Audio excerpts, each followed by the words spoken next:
بندہ مجھے کل ہی کہہ رہا تھا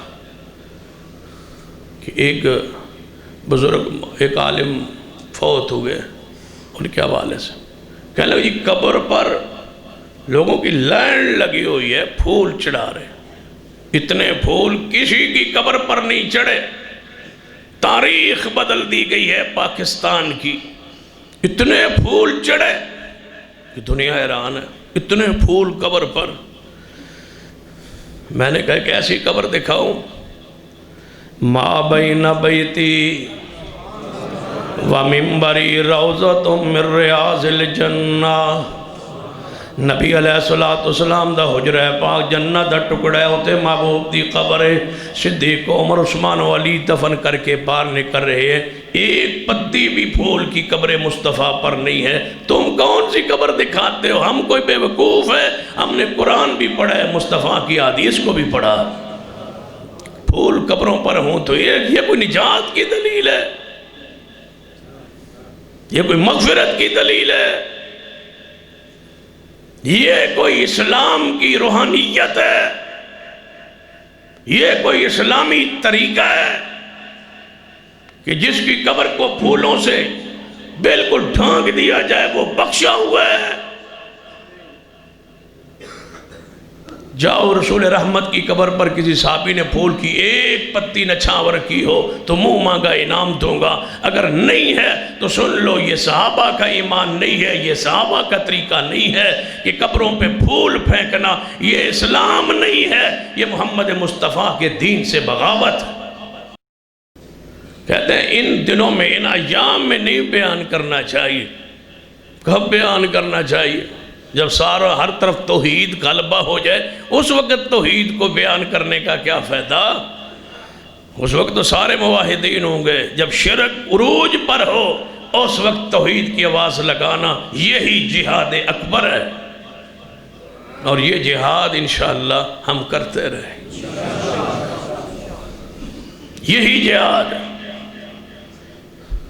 میں نے رد کیا تو لوگوں نے کہا یہ اس موقع پر مناسب نہیں تھا۔ کون سا موقع بھائی چاہیے؟ یہی وہ موقع ہے۔ جنگ کے میدان میں رسول اللہ فرما سکتے تھے کہ عمر یہ موقع نہیں ہے، لیکن جب شرکیہ جملہ ہو، مولوی کہہ رہا ہے کہ میں علی حجویری کے دربار پہ لائن میں لگا ہوا تھا، لائن میں لگا ہوا تھا، بچہ تھا، اب تو بڑا ہو کے فوت ہوا نا، تو میں بچہ تھا، طالب علم تھا، تو لائن میں لگا ہوا تھا، پولیس آگے مار رہی تھی، سبیل پینی تھی، دودھ پینا تھا، پولیس والے مار رہے تھے لاٹھیوں سے، لاٹھی چارج جاری تھا، اس کے بعد کچھ دودھ ملنا تھا۔ میں نے دل میں کہا اس کے بارے میں کہتے ہو کہ میں نرمی کروں؟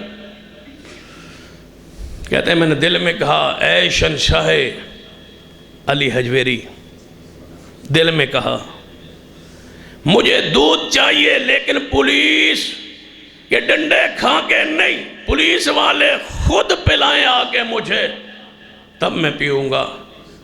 کہتا ہے میرے دل کی بات کو بزرگوں نے سن لیا، جان لیا۔ پولیس والا آیا، اس نے مجھے پکڑا، دودھ پینا چاہتا وہ مجھے لے گیا، اس نے مجھے دودھ پلا دیا۔ کہتے ہیں آج بھی خلوص کے ساتھ دل میں بابے کو پکارو تو بابا سنتا ہے۔ مجھے کہو کہ میں رد نہ کروں، اس سے بہتر نہیں ہے مر جائے، اور رد نہ کرے شرک کا اور بدعات کا۔ یہ کیسے ہو سکتا ہے؟ لوگ کثرت کو دیکھ کے پریشان ہیں، کہتے ہیں اتنے بڑے لوگ جنازے میں موجود ہیں، بھلا غلط ہو سکتا ہے؟ بھلا عثمان کے جنازے کو دیکھو، آؤ تمہیں سیدنا عثمان کا جنازہ دکھاؤں جس کو 20 مرتبہ محبوب نے جنت کی ضمانت دی تھی۔ رات کے اندھیرے میں اٹھایا گیا تھا، مدینے میں جنازہ پڑھنے والا کوئی نہیں تھا۔ یہ امام احمد بن حنبل رحمۃ اللہ علیہ کا وقت کے حاکم سے جھگڑا تھا، تو انہوں نے یہ بات کہی تھی کہ تیرا بھی جنازہ اٹھے گا، ہمارا بھی جنازہ اٹھے گا۔ حدیث کے لیے مار کھا رہے تھے، لیکن یہ کوئی اصول شرعی نہیں ہے، کوئی ضابطہ شرعی نہیں ہے کہ جس کا جنازہ پڑا ہو میں پوچھتا ہوں شہید کربلا حسین ابن علی کا جنازہ کتنا بڑا تھا؟ مظلوم کربلا کا کتنا بڑا جنازہ تھا؟ عقیدے کو دیکھتے ہیں، معیار کو دیکھتے ہیں۔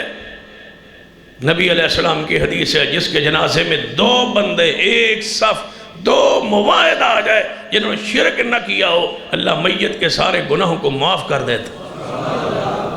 اور شرک کرنے والے، جنازہ پڑھنے والے 2 نہیں 5 ارب ہوں، اللہ کے ہاں ان کی کوڑی 1 مل ویلیو نہیں ہے، اس لیے کہ مشرک جو ہوتا ہے وہ متروک و شہادہ ہوتا ہے، اللہ کے سامنے معافی کی دعا کا اہل ہی نہیں ہوتا۔ وہ کہہ ہی نہیں سکتا یا اللہ معاف کر، وہ اس مقام پر ہی نہیں ہے۔ پورے اپنے دل و دماغ کو صاف کر لیجئے، ڈٹ جائیے عقیدہ توحید پر۔